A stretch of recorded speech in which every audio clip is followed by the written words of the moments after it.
Se o cara me enrolar, eu vou querer que enrola os outros? Nunca. Hã? O que eu não quero bem pra mim, não quero mal pra mim, não quero pros outros. De maneira. Agora, se o cara é gente boa, você não precisa nem indicar. Igual o cara que eu trabalhei aqui, o cara trabalhou pra ele, montou companhia, quebrou lá. Antes de eu sair, o cara já tava no lugar dele, já arrumou um lugar pro cara. Porque tipo assim, o cara falou assim, ó, meu menino trabalha aqui, tá saindo, e ele falou assim, não, já deixa aí, não arruma ninguém não, já tô aqui dentro, entendeu? E se não arrumar, eu ia arrumar um cara, aí falar assim, ó, pode trabalhar com o cara, que tem 4 anos que eu trabalho com o cara, nunca me enrolou, eu não sei como é que vai ser com você. Aí eu ia falar assim, entendeu?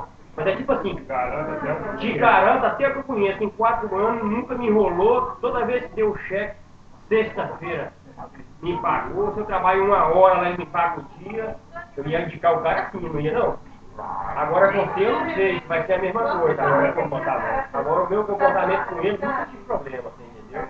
Eu ia indicar o cara assim, e o cara é honesto, eu ia indicar pra ele, agora o problema dele se ele sujar, sair pra frente, né?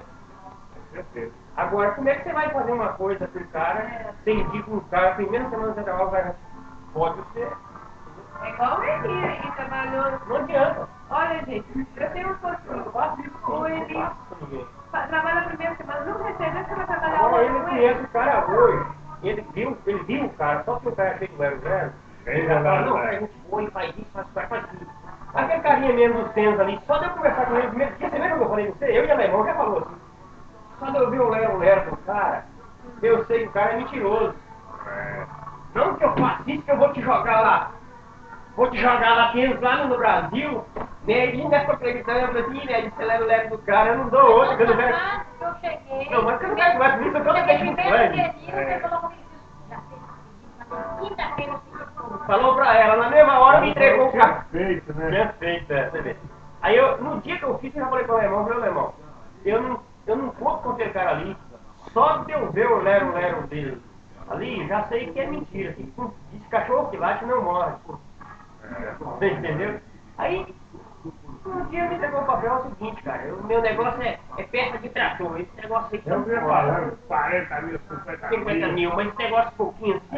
Eu falei assim, ele tá duro, ele não pode nem pagar um cheque de $300, que era 360 que eu fiz com ele, pedi $360. Ele não podia comprar. Ele não podia comprar, ele ia comprar perto de 40, 50 quilos. Eu falei, esse cara joga alto demais. Mas quando o cara vem com lero, você pode Ainda bem que você confiar. pensou, Ué. Eu falei com ele, olha, é o seguinte, pode ser bom, pode ser ruim. Se você chegar com o tempo que eu te pago. Você entendeu? E se você quiser o dinheiro adiantado até eu te pago. Não vem com lero balançando a pança. Agora chega lá. Não, meu negócio é peça, cara. Meu negócio é essa peça, cara. Eu já falei, ele não tem um cheque de 360 para dar lá é o que eu no falei. negócio. Eu já pensei logo. Igual você pediu aqui, você aí eu falei assim, vou pedir que você ele se tivesse também, ele já tava lá, igual eu falei com ele. Mas aí ele, aquilo,